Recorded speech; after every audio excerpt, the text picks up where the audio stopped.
Yes, fellas, what's going on? Game 5 of the NBA Finals. The Warriors go 3-2 up. But before we get into that, as always, if you guys like what you see here, be sure to like, comment, share, subscribe, all that good stuff. And only about 60% of all you guys watch this video subscribe. So if you fall into that 60%, hit the subscribe button down below. And let me get into it. Brandon, talk to me about this game, bud. Well, I mean, it's not too far about from what we had predicted. I think I think we everybody thought that Draymond was not gonna have another awful game, and he ended with a pretty decent stat line, I'd say, for him. Mr. I Triple think Single I think himself. another shocking stat is Steph Curry, and I have to repeat this. Steph Curry did not hit a 3-point shot. No, I never thought I would have seen it there, It's never going to happen again. That's It's like- never going to happen again. Yeah, this is the biggest anomaly you'll see in basketball. Steph Curry not making a three. Jesus. And the Warriors win the game? No, that's never Yeah. happening again. That's just never happening again. It's really never happen. It's never going to happen again. And Yeah. then I think the major star of the show was Andrew Wiggins. Wiggins, the I think Maple Jordan himself, or the Maple Mamba. Jordan himself.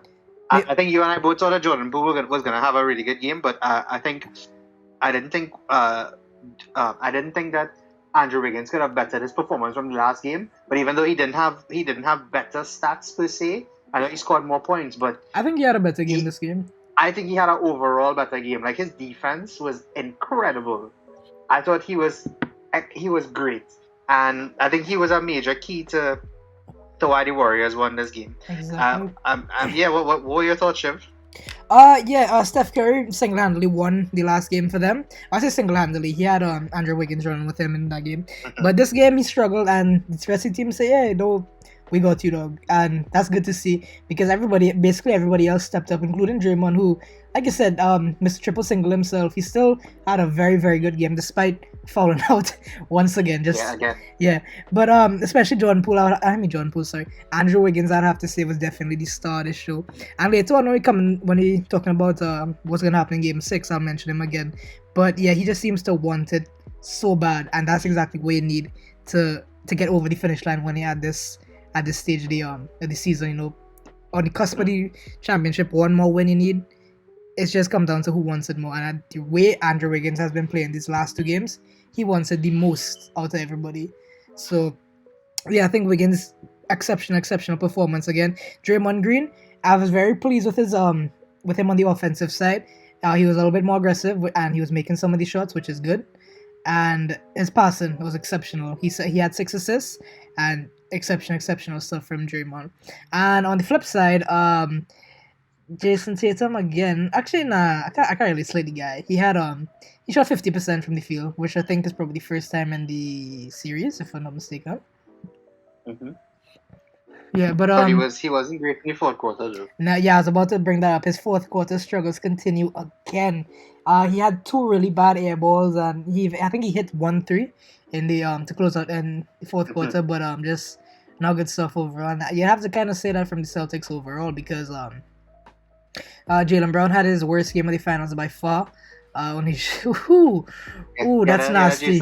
Yeah, one of my classic Jason Tatum stat. Yeah, I looked over the shooting splits, dog, and it's not pretty, dog. 27% from the field, didn't hit a 3, but he was 8-10 from the line. And speaking of the Celtics shooting from the line, I was very, very shocked that they missed this many free throws. They missed 10 in total, which it's kind of the game. Yeah, it basically did because what was the Yeah, it was 10 points. Yeah, so all the missed free throws really came back to bite them big time there, and it was kind of shocking because they went on a pretty big stretch. I think it was like in somewhere in the first half where they just couldn't seem to hit a single free throw whatsoever, and they kept getting to the line. So that's kind of a big reason why they lost. And let me see if anybody else specifically had a bad game. Derek White.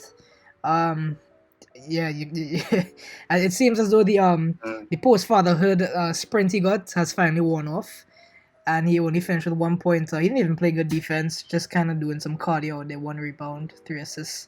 Looking over to the rebounds, Rob Williams, only had 8 rebounds. That's not good. How much did Kevin Looney had? Let me check. Oh, he only had 4. But Wiggins, picked up the rebound and slack again. So that's kind Yeah, of it was still they historic. won the it was 39 to, well, Boston actually out rebounded them, Yeah. which is Well, this is what you was gonna bring up right before we start recording. So, how did the Warriors win this game without Steph Curry making a three? I this one has really bothered me, right? Because I'm trying to figure out what on earth happened that caused such a game. But I think Gary Payton playing 26 minutes was very key, because he shot 6 from 8 from the field. He had 15 points, and he had the highest plus minus on the Warriors. I thought his defense was really good. He ended with, I think, was it 3? Yeah, it was 3 steals. He got in the game, and very, very, very crucial plays as well. I think Jordan Poole, 14 minutes, giving you 14 points. I think that's also like that's really good production from him. Like if you play 14 minutes and you score 14 points, I don't think anybody can be mad about that. Like, you have to, that's as good as you can get, a minute per point, or sorry, a point per minute. Yeah. I mean, that's really good. And I mean, Clay also had a really good game too. I think Yeah, he's Clay's warming up for Game Clay's 6. production, Clay's production was kind of underrated in this game, because he did shoot 50% from the field. He basically had a 50 40 90. Well, I mean, a 50, 50 40 40, 100 100. That's basically. even better. Yeah, and he did finish with 21 points. Only he and Wiggins was in the 20s. So, I just think it was just really good overall team production from the Golden State Warriors, because Curry didn't need, well, he didn't evidently miss 9 threes, sorry. But when you have 1, 2, 3, 4, when you have 5 players getting into double figures, and 2 of them are coming off the bench, and you get 6 assists from Draymond along with 8 points, I think that is a recipe to win any game. Yeah. And because Jason Tatum had his best shooting night, and they lost by 10 points. But you know what's weird about So- Jason Tatum having his best shooting night? For some reason, it still didn't feel like that. No. I mean, it didn't, because at one point I was looking at it, and he was like, it was like 8 for 17 or something like that, and then he just made 2 or 3 shots after that, and I was like, okay, well, yeah, I guess so, or whatever it was. And he only shot one. He made 1 shot, which is that 3-point shot you were talking about earlier. That 1 3-point shot is the only shot he made in the whole fourth quarter. Damn. So, and he continues to shoot 5. I think it's 5 for 28 or whatever it is for the series in the fourth quarter. So I just think the game was lost really in. I can tell you exactly where the game was lost, because what struck me the most was that the Celtics won the third quarter, which never happens with the Warriors. Yeah. It never happened. But the Warriors were able to win the first quarter. They won the second quarter, and the fourth quarter. You could see that they were running away with it. Yeah. So, it was a very strange game to watch, in terms of I couldn't figure out how Steph did make a 3 and they won the game. But at the same time, I don't think Boston did enough to win the game. I don't think they pushed hard enough. They weren't efficient enough, and at the end of the day, Jaylen Brown didn't even make a 3. So, Yeah. I mean, I think that's the crux of the matter right there. I mean, between Jaylen Brown, Derek White, and Peyton Pritchard, they went 0 for 11 from 3. Damn, that's not nice. That's And not good. and if you include Tatum, that's 5 of 20. That's 25% among 4 players. Yeah, that's not And good. that's really not. That's not good at all. That's really not going to work out for anybody. Yeah, and going off of the back way just said about it being a weird game to watch, it really was, because to start the game, the Celtics went, I think, 0-8 or 0-9 from 3 to start the game, which is weird. And then right after that, they went 8 for 8 from 3 in the third quarter, and they took the lead, and they were looking good. And so, yeah, like you say, it was a very, very weird game to see in the modern NBA, of course, because people breaking 3-pointers back in early 2000s or whatever. That's normal, but it was a very, very weird game to see. And well, going off the backs of game 4, it was a relatively entertaining game as well at certain points, but in the end, the Warriors ran away with it, and the Celtics went ice cold in the fourth quarter. I think they only made 2 out of 10 shots in the fourth quarter, which is which is not good. I think they made more because the bench players came on, and I think a few of them hit some shots. So discounting Yeah, that when the starters were out there, I think they went 2 or 10 in the yeah. fourth Shit, quarter. I'm also looking at the at what was probably the main reason, and I just found the stat for you. I think The I'm looking at it right now The too. Warriors had 23 assists and Oh, 6 turnovers. okay. The Well, Boston Celtics had 18 assists and 18 turnovers. well, I wasn't looking at the assists. I was just looking at turnovers, and yeah, because that's another Yeah, thing too. That just those sprung to my turnovers are mind. definitely gonna kill. Yeah, And I think Jason Tatum is the now has official record the most turnovers in a player in a postseason run. postseason ever. Yeah, So that's crazy. that is so crazy. And he had 4 turnovers. He had 4 assists. Jalen Brown had 5 turnovers. Marcus Smart again continues His his ways. point guard role, giving out 4 turnovers with only 2 assists. Yeah, So and I think you're now starting to see the deficiencies of the Celtics, because they, even though Marcus Smart is an excellent defensive point guard, I don't think he has the passing range. The I don't want to say the vision. He probably doesn't have the passing range, doesn't have the creativity, and definitely on certain nights does not have the scoring. And again, if you look at it again, Shiv, we call it once again. Tatum and Smart 20 points, nobody else, they lose the game. exactly. So that's really key to success. And it's a good thing you bring up that thing with Marcus Smart being the point guard. I think a big reason for the Celtics' large turnovers, and they turned the ball over for I think 4 or 5 times in the fourth quarter, and the Warriors didn't. So that kind of played a big part coming down the stretch of the game as well.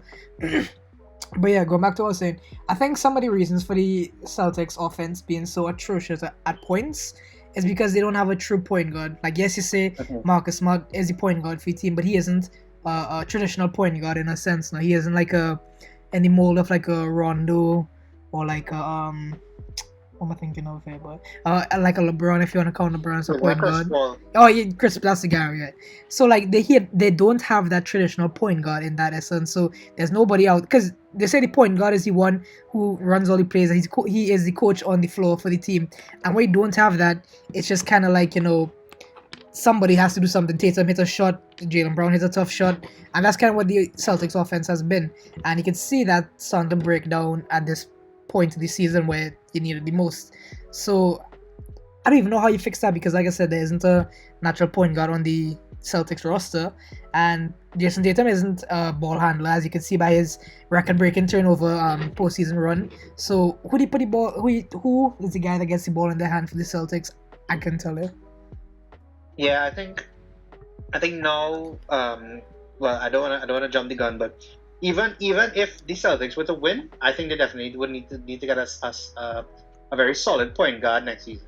Yeah. And that, I think that would help everything. I think that would help Jalen Brown. I think that would help Jason Tatum. I think that would help everybody. And I mean, I don't want to sound bad, but I think Al Horford is probably doing more bad for the team than he is doing good, because he did finish minus 19 for the game. Tied lowest. And he had two turnovers. He only had 1 assist. He only took 6 shots. So I mean, maybe Al Horford needs to get rotated out and let Robert Williams run center by himself. Yeah. And I don't know. I'm really lost. I'm lost for words now with the Celtics, because Yeah. I think it's over now. I think so as well. And Ime he did a very interesting kind of like last Hail Mary kind of attempt right before he pulled the starters out of the game. He went really small. I think the lineup was Smart, Brown, Tatum, Derek White, and Grant Williams. So he didn't have a center at all, and that just kind of really let the game get away from them because Steph was able to just burst through the center, and there was nobody to meet him at the rim. I think Wiggins did it twice, and that really put the final stamps on the game. So it was a ballsy play, but it didn't work so out. that they could. I think he did that so they could try and double team Steph. Yeah. But Steph is a really good passer, and people don't give credit for they don't give Steph credit for how good of a passer he actually is. Yeah, so whenever they double team, he was able to get the ball out to Wiggins or Clay or whoever it was that was in his sights. Yeah. So I don't know. I firmly believe this is over now. Whether it goes to 7, whether it goes to 6, yeah, I think it's over now. I think it's done now. Yeah, I mentioned too. This was a big swing game. Whoever wins game 5 when the series is tied 2-2, go on to win the series. I think like 80% of the times. So everything is really shaping up very well for the Warriors to once again retain. Well, I say retain, but reclaim their status as the kings of basketball on top of that on top of the basketball throne once again. Mhm. So yeah, well, I guess we could kind of wrap it up there with some quick Game 6 predictions. Brandon, we have from there. Oof. I think Steph and Clay both go for 30. Oh, blowout. And I think the Warriors win by 12. 12. Ooh, okay. Well, yeah, Game 6 has Game 6 clear. So I think he's gonna go for 30 as well. I think Steph he's not gonna crack 30, but I think he's gonna be very close, like 27, 28, somewhere around there. Okay. The other thing I was gonna say is I think Steph is gonna get a triple-double.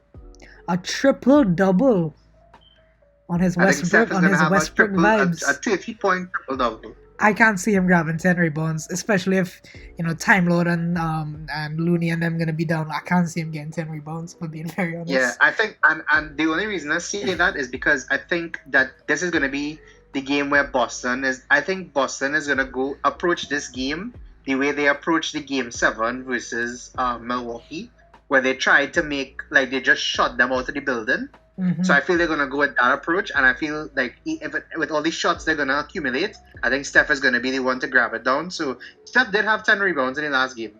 He did? So I think he did. It was 43 and 10. I think he had. That wasn't 10 assists? I think it was 10 rebounds. That's crazy, dog. If that's true, but yeah, go ahead and say what you're saying. Let me check that. Yeah, I'm gonna check it out.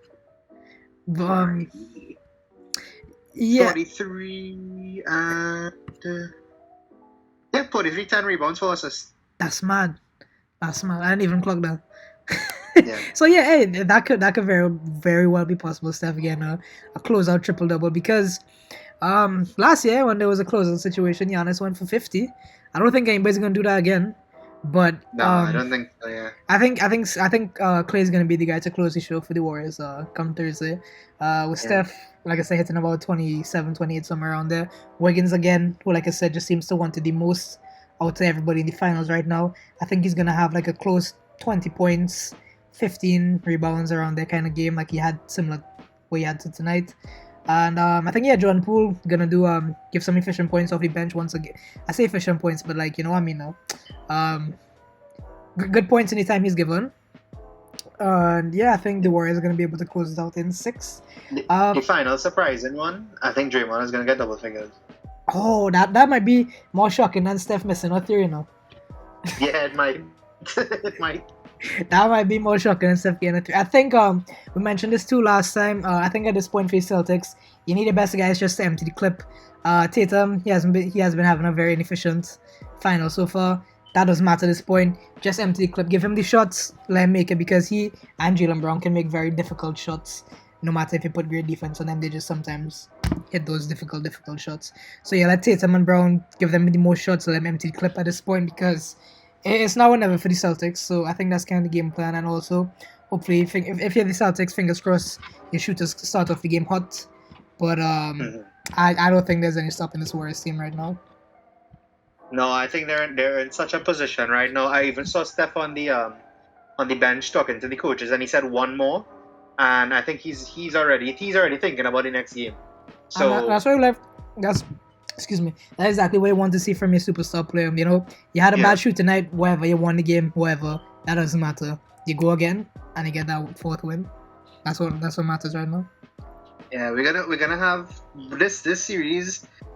I think it will go down as an all-timer for Steph. I think he's really proved this game will probably be the one blemish, but I think he's really proved that. But I think nobody's gonna remember this game. Off. Yeah, I think if he has like another close to what he had in Game 4, nobody's gonna remember this game. So that will close that out for us. For me and Brandon here again. Like you said, Warriors in 6, and Brandon, if you have anything else to say, or else you can close out the show. No, I don't really have anything else to say, but I'm really excited for this Game 6. Yeah, me too. Yes, guys, so we'll close out right there. As always, it's been your boy Shivs and Brandon. If you guys like what you see, be sure to like, comment, share, subscribe, all that good stuff. And with that being said, talk to you later. Later, guys.